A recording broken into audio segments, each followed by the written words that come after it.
Hello everybody, welcome to Om study 91। उम्मीद है आप लोग बिल्कुल ठीक होंगे।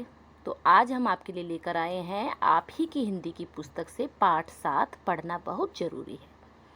ठीक है, और पढ़ने से पहले जिन बच्चों ने चैनल को सब्सक्राइब किया है उनको थैंक यू, और जिसने नहीं किया है वो प्लीज़ जल्दी से इस चैनल को सब्सक्राइब कर दो, लाइक कर दो, शेयर कर दो। तो चलो आगे बढ़ते हैं। बच्चों को यह समझना आता विद्यालय में जाते क्यों, जो भी मिलता वही सुनाता शिक्षक डांट लगाते क्यों, उनसे जो भी कहता पढ़ लो इस पर वे ना देते ध्यान, खेले कूदे हक है उनका पर शिक्षा को दे सम्मान। क्या समझ में आया आपको? ये एक पोयम है, हिंदी की कविता है। पोयम को हिंदी में कविता कहते हैं। इसमें क्या कहते हैं बच्चे को ये समझ नहीं आता है कि वो विद्यालय में क्यों जाते हैं। विद्यालय का मतलब होता है स्कूल। तो जहाँ ये विद्यालय लिखा हुआ है वहाँ आप अपनी बुक में अंडरलाइन कर लो। तो जब भी आप पाठ को समझोगे तो हमेशा कठिन शब्द हमेशा ध्यान से सुनिएगा। तो विद्यालय का मतलब होता है स्कूल। बच्चों को बिल्कुल नहीं समझ में आता कि हम क्यों जाते हैं स्कूल में। जो भी मिलता वही सुनाता शिक्षक डांट लगाते क्यों। डांट क्या होता है? डांट होता है डांटना, और शिक्षक होते हैं टीचर। अब उनको ये बात भी समझ में नहीं आ रही है कि हम क्यों स्कूल जाते हैं, क्यों हमें टीचर डांटते हैं। उनसे जो भी कहता पढ़ लो इस पर वे ना देते ध्यान। सब हमको पढ़ाई पढ़ाई के लिए बोलते रहते हैं, पढ़ना चाहिए पढ़ना चाहिए, पर इस बात पर बच्चे बिल्कुल ध्यान नहीं देते ना। आप लोग भी नहीं देते होंगे। अभी लॉकडाउन लगा हुआ है तो आप क्या करते हो? सारा दिन गेम खेलते रहते हो। अभी स्कूल बंद है ना, आप लोगों के स्कूल बंद है, अभी नहीं खुले हैं। किसकी वजह से? कोविड की वजह से। तो आप लोगों को ऐसा नहीं करना है बेटा। आप लोग को अच्छे से पढ़ाई करनी है, बहुत अच्छे से। इस टाइम को अच्छे से यूज़ करना है। जो भी आपको कक्षा में समझाया जा रहा है या फिर जो भी आप वीडियो से समझ रहे हो उस पर ध्यान देना है और उसे अपने जीवन में अपनाना है। ठीक है, प्रॉमिस? तो आपको अच्छे से पढ़ाई करनी है। खेले कूदे हक है उनका पर शिक्षा को दे सम्मान। क्या कहते हैं? बच्चों का हक तो खेलने और कूदने का है। शिक्षा को तो क्या देना चाहिए? सम्मान देना चाहिए हमें। चलो ठीक है, बच्चों को खेलना भी चाहिए, कूदना भी चाहिए, लेकिन पढ़ना भी तो बहुत ज़रूरी है। बिना पढ़ाई तो कुछ भी नहीं मिलता। बिना पढ़ाई न नौकरी मिलती है, न ज्ञान आता है, न सफल होते हैं जीवन में। तो हमें पढ़ना बहुत ज़रूरी है। जो बच्चे पढ़ना नहीं चाहते वे एक दिन पछताते हैं। अब जो बच्चे नहीं पढ़ना चाहते वो बिना पढ़े रह जाते हैं और हमेशा जीवन में पछताते हैं। चाहे जितनी कोशिश कर ले फिर कुछ ना कर पाते हैं। और अगर वो नहीं पढ़े लिखे होते तो वो कुछ भी कर ले, वो जीवन में कुछ भी नहीं बन पाते हैं। सारे प्राणी मन की करते, मन की बहुत ज़रूरी है, पर मानव कहलाना है तो पढ़ना बहुत ज़रूरी है। प्राणी का मतलब होता है यानी कि आप, मैं, बच्चे। ये जो प्राणी है ना, ये आपका थोड़ा सा गलत हो गया, यहाँ पे इसको इरेज कर देते हैं। यहाँ पर जो प्राणी लिखा है ये, तो अब प्राणी को अंडरलाइन कर लेना, ये यहाँ से इरेज नहीं हो रहा है। मन की बहुत ज़रूरी है पर मानव कहलाना है तो पढ़ना बहुत ज़रूरी है। अगर हमें जीवन में इंसान बनना है तो पढ़ना बहुत ज़रूरी है। ठीक, आगे बढ़ते हैं। मन को वरदान मिला बस पढ़कर शिक्षा पाने का, बड़ों को अधिकार मिला है छोटों को समझाने का। अनपढ़ रहकर नहीं कटता है जीवन यह आसानी से, अहंकार को ज्ञान मिटाता प्यारा, प्यास है बुझती पानी से। क्या मतलब हुआ इसका? अब मानव को वरदान मिला हुआ है कि उसको पढ़ना है, लिखना है, शिक्षा ग्रहण करनी है और पढ़ लिख कर कुछ बनना है। और बड़ों को क्या अधिकार मिला है? बड़ों को अधिकार मिला है कि अगर हम कुछ गलती करते तो वो हमें डांटे। जब वो हमें डांटते हैं तो हमेशा हमारी भलाई के लिए डांटते हैं, वो हमें पढ़ाई के लिए बोलते हैं। ठीक है, और हमें उनका मन दुखी नहीं करना चाहिए, उन्हें हमें परेशान नहीं करना चाहिए। अगर मम्मी पापा बोलते हैं बेटा पढ़ो काम आएगा, तो हमें उस बात पर ध्यान देना चाहिए। ठीक है, आप लोगों को भी अपने आप से, मम्मा से, पापा से प्रॉमिस करना है कि आप पढ़ोगे।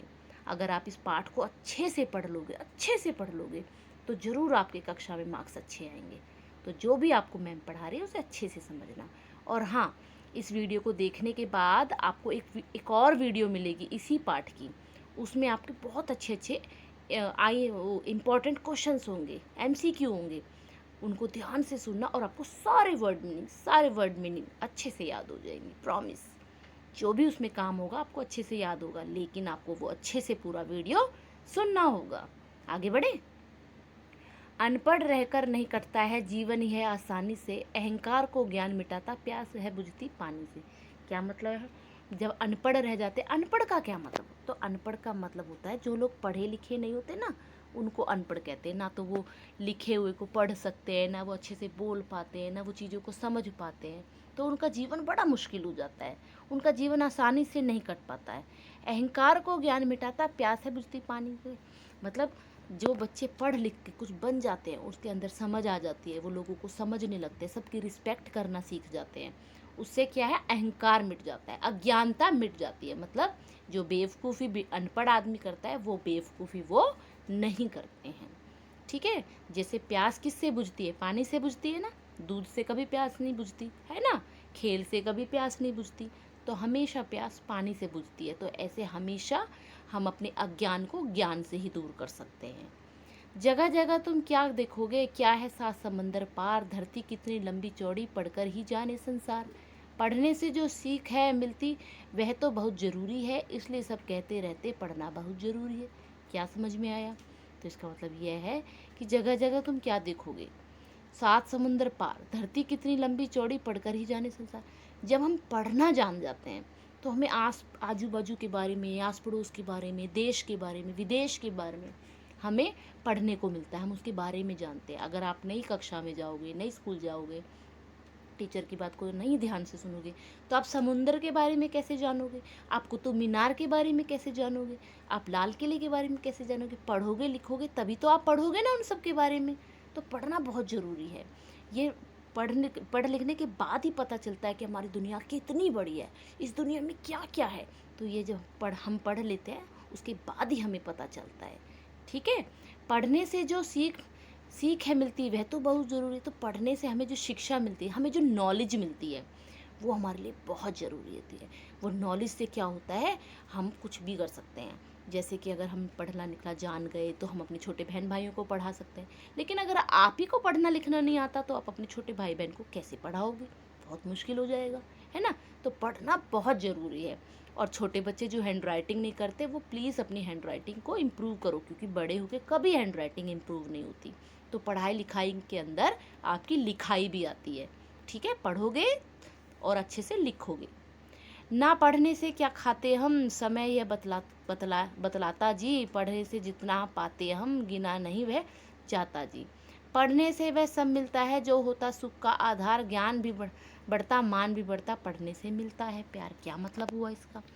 ना पढ़ने से क्या खोते, अगर हमारे पास शिक्षा नहीं होती, हमें पास नॉलेज नहीं होती, तो हमें कुछ भी नहीं आता, हमें कुछ भी नहीं मिल पाता। समय ही हमें ये बताता है पढ़ने से कितना फ़ायदा होता है, पढ़ने से हमें क्या क्या मिल पाता है। तो पढ़ने के कितने सारे लाभ हैं ये हम नहीं बता सकते, क्योंकि बहुत सारे लाभ होते हैं, बहुत सारे बेनिफिट होते हैं पढ़ाई के। पढ़ने से वह सब मिल जाता है जो सुख, जिससे हमें सुख मिलता है। हम पढ़ेंगे लिखेंगे तो हमें अच्छी नौकरी मिलेगी, अच्छी नौकरी मिलेगी तो हमें अच्छी गाड़ी मिलेगी, अच्छी गाड़ी मिलेगी अच्छा घर मिलेगा। तो सारे सुख हमें किससे मिलते हैं? पढ़ाई से ही तो मिलेंगे। अगर हम नहीं पढ़ेंगे तो अच्छी नौकरी भी नहीं मिलेगी, अच्छी नौकरी नहीं मिलेगी तो अच्छा घर भी नहीं मिलेगा, तो सुख भी नहीं मिल पाएगा, है ना। खराब से घर में ही रहोगे, खराब सी गाड़ी में ही घूमोगे। तो पढ़ना बहुत ज़रूरी है। और पढ़ाई से क्या होता है, पढ़ाई से हमारी नॉलेज बढ़ती है। ठीक। और अगर हम अच्छे से घर में पढ़ाई करते हैं, अच्छे हमारे नंबर आते हैं, तो हमारे मम्मी पापा भी हमें बहुत प्यार करते हैं, तो प्यार भी मिलता है पढ़ाई से। पूर्वजों के अनुभव का हम पढ़कर लाभ उठाते हैं, इसलिए सारे जीवों में हम ही श्रेष्ठ कहलाते हैं। छोड़ो सब बेकार की बातें, चाहे जो मजबूरी है, जीवन में कुछ करना है तो पढ़ना बहुत ज़रूरी है। क्या मतलब हुआ कि हमारे पूर्वज, अच्छा इसमें एक शब्द आया है पूर्वज, क्या मतलब है पूर्वज का? तो पूर्वज का मतलब होता है हमारे दादा दादी, नाना नानी, जो भी हमारे बड़े हैं, हमारे मम्मी पापा से भी बड़े हैं, वो हमारे पूर्वज हैं। और वो हमें क्या कहते हैं कि बेटा पढ़ाई बहुत ज़रूरी है, नहीं पढ़ोगे तो जीवन में कुछ नहीं बन पाओगे। श्रेष्ठ का क्या मतलब? तो श्रेष्ठ का मतलब होता है सबसे अच्छे होना। अगर आप पढ़ लोगे तो आप अच्छे बनोगे। छोड़ो सब बेकार की बातें, चाहे जो मजबूरी है। आप बिना बात की बातें छोड़ो। पूरा पूरा दिन आप लोग मोबाइल पे खेलते हो, लैपटॉप पर खेलते हो, टैब पर खेलते हो, उन सारे गेम्स को छोड़ो। अगर आपको खेलना है तो थोड़ी बहुत देर के लिए खेलो, मम्मा पापा की परमिशन से। आप अपनी पढ़ाई पर ध्यान दो, क्योंकि अगर आप आज पढ़ाई कर लोगे, आपके आज अच्छे मार्क्स आ जाएंगे, तो आपको आगे आने वाला जीवन बहुत सरल हो जाएगा आपका, और आपको अच्छी जॉब भी मिलेगी बड़े होके। तो आपको पढ़ना बहुत ज़रूरी है, क्योंकि इससे आपको बहुत अच्छी अच्छी बातें सीखने को मिलती है। ठीक, जीवन में कुछ करना है तो पढ़ना बहुत ज़रूरी है। तो जीवन में अगर आप कुछ अच्छा सा पाना चाहते हो, कुछ अचीव करना चाहते हो, तो आपको पढ़ना बहुत पड़ेगा, बहुत पड़ेगा। ठीक है। और इस कविता को लिखने वाले कौन है? डॉक्टर पीयूष कुमार शर्मा। ठीक है। तो चलो, अब है हमारे वर्ड मीनिंग। शब्द अर्थ, शब्द अर्थ को ही अंग्रेजी में वर्ड मीनिंग बोलते हैं। हक यानी कि अधिकार, कोशिश यानी कि प्रयास, ट्राई करना, आप ट्राई करते रहो, आपको जरूर सफलता मिलेगी। प्राणी यानी कि जीव, आप और मैं, हम दोनों प्राणी हैं। हम सांस लेते हैं ना, तो हम हो गए प्राणी। अहंकार मतलब घमंड, समंदर मतलब समुद्र, और मान होता है सम्मान यानी किसी की रिस्पेक्ट करना। श्रेष्ठ मतलब सबसे अच्छा। और अगर आपको ये वीडियो पसंद आया है तो आप इस चैनल को सब्सक्राइब करो, लाइक करो, शेयर करो। और हाँ, इसी वीडियो के साथ आपको आपके पाठ की एक और वीडियो भी मिलेगी। आप सब्सक्राइब कर दोगे तो आपको आराम से मिल जाएगी। सब्सक्राइब नहीं करोगे तो नहीं मिल पाएगी। उसमें आपके सारे इंपॉर्टेंट क्वेश्चन आंसर हैं जो आपको एग्ज़ाम में देखने को मिलेंगे। तो उनको भी देख लेना, समझ लेना। अगर आप अच्छे से समझ लोगे तो आपके मार्क्स बहुत अच्छे आएंगे, आई प्रॉमिस यू। तो चलो, अब मैं इस पाठ को यहीं ख़त्म करती हूँ। धन्यवाद।